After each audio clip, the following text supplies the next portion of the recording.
the past couple decades, New Mexico has faced a problem of water security for its citizens. People need to understand the perspectives of this problem.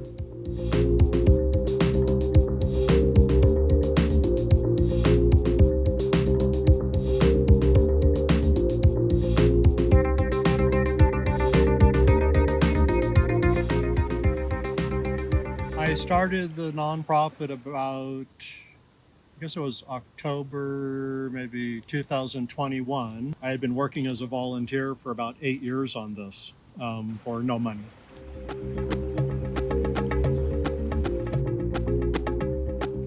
You know, water is life, and without water, can't do anything.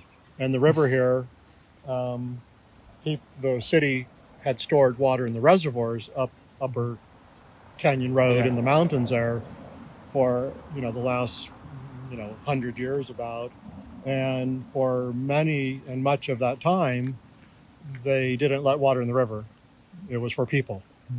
And they felt that it was a waste of water to put it into the river, that it didn't have any benefit for people. But now you see, like in 2010, the city council, through Mayor Koss, the Santa Fe Watershed Association, other interested people, the city council passed an ordinance that gave the river 1,000 acre-feet of water in a year as a right. And it was the first time the river ever had right to any of its own water. We always had right to the water. And everything was dying.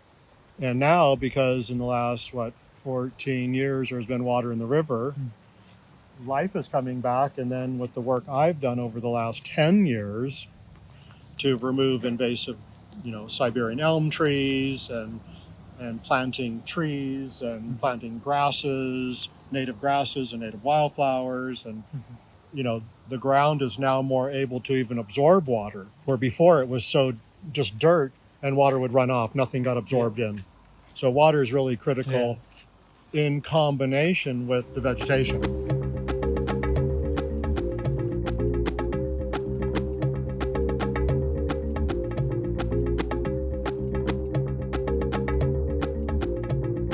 I think it's a big issue. I think they're definitely doing their job, but it's like the water department here was the one that felt that it was a waste of water having it in the river. It was only for our homes, and this wasn't necessary. So that's shifted over 25 years to where now I'm noticing, just being here along with many people, how the water has brought people to the river, where I would watch people walking and they would look down and go, nah, no water, let's not go down.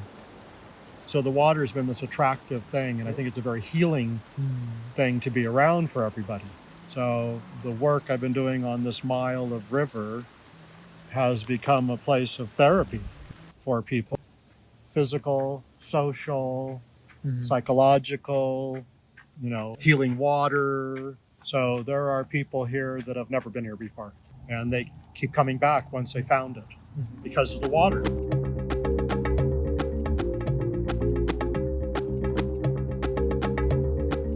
I'm the writer-in-residence at the Hutton Transboundary Resource Center at the University of New Mexico School of Law. And I'm a writer and an academic who studies water and water policy with a special focus in the western United States and the Rio Grande Basin and the Colorado River Basin.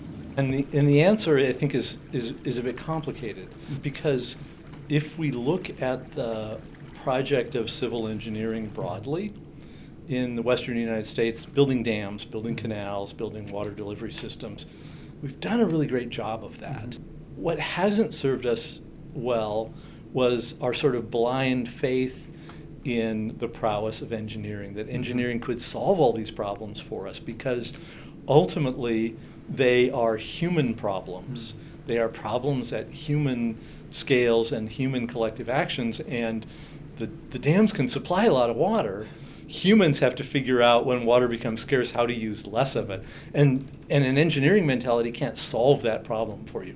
And so we keep trying to pursue engineering solutions. We'll try to build desalination plants or along the coast, which can help a little bit. Or people talk about building a giant, canal or pipeline to the Mississippi River where they have a lot of water. And this blind faith in that engineering can bail us out rather than collective action among communities of people gets us in trouble. And so this is not engineering's fault, right?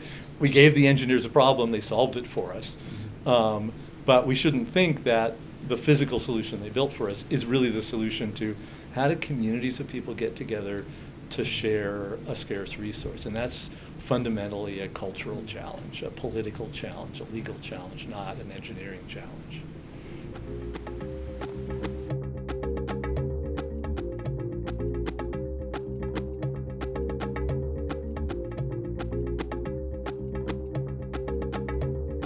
I have to be honest, if you don't have enforcement of regulations, it is unlikely that there's going to be any interest of industry or any other party, let's say, that uses, even for recreation. Usually human nature enables, let's say, some behaviors that can negatively affect our environment, right? And then introduce contamination and some other undesired outcomes. You live in a place where your family, where you, and especially when you have generations that are coming, right? Kids and grandkids or whatever it is, live through negative health effects that can cause cancer and can cause the loss of lives and sicknesses and illnesses in general, right?